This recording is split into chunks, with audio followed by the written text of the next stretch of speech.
Okay, Walt, on this unit you have two inlets. This was a custom tank. It really wasn't designed for this bike, but it really is a good fit here.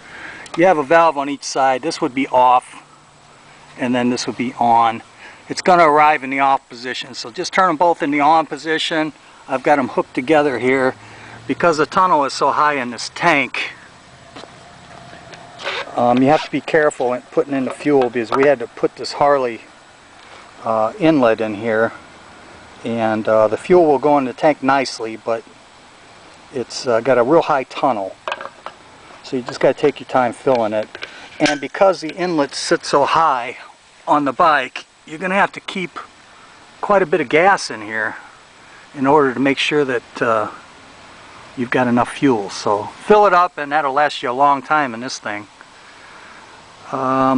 I've got the tensioner here so the motor side chain won't ever have to be messed with.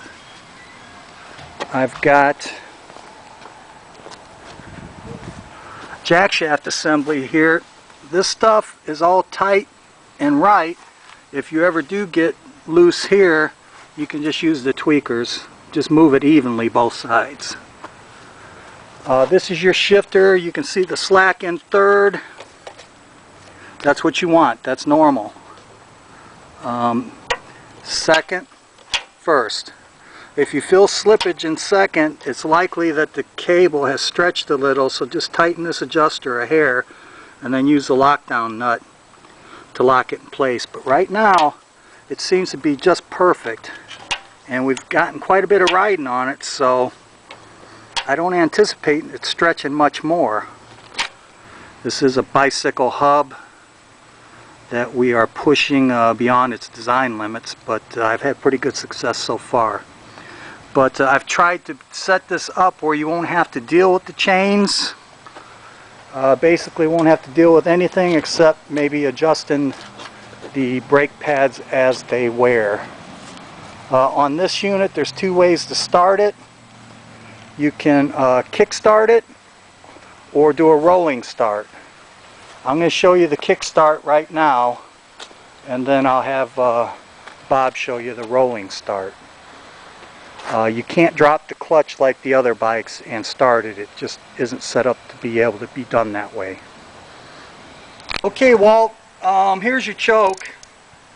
You've got a manual choke here.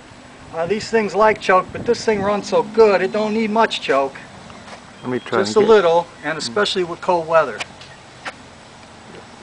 But we're going to kickstart it, which is one of the options that you have. You see how I have it on kind of an incline?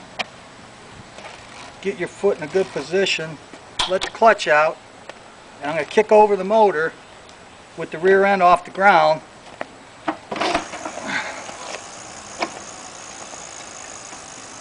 Takes a little bit of technique.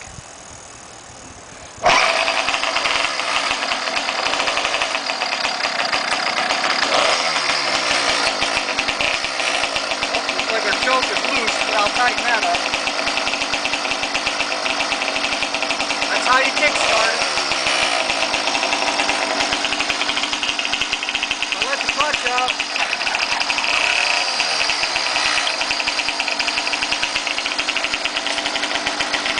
With the butt in, you're in neutral. Okay, Walter. We're in third gear. The shifter's all the way forward. We're going to do a rolling start, which is an option that you can use. This is probably the way you'll prefer to start it. You just start cranking in third gear, then when you get a little speed up, you crank it down into first, and then let the clutch out and kick start it. Just like that. So you can do a rolling kick start with this unit. It has 3 gears under power. I'll show you how that works. Okay, you're starting out in first gear.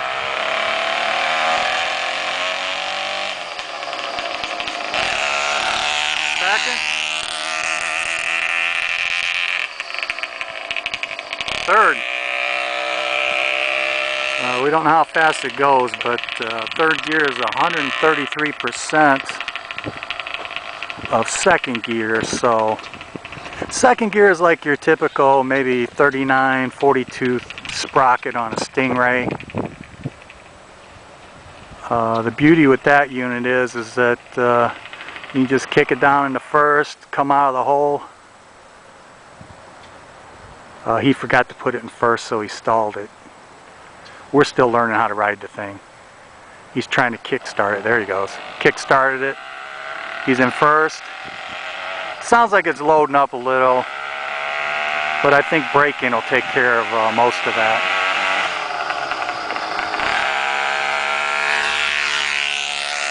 That's third gear, man. He's just cruising, you know, very little vibration with the gears. As soon as you start to feel a little vibration, you just shift it up one notch, go into the next gear, and it settles down again. That is the pinnacle of motorized bikes right here. The only way we can do any better than this is to put a screaming room motor on it. Second.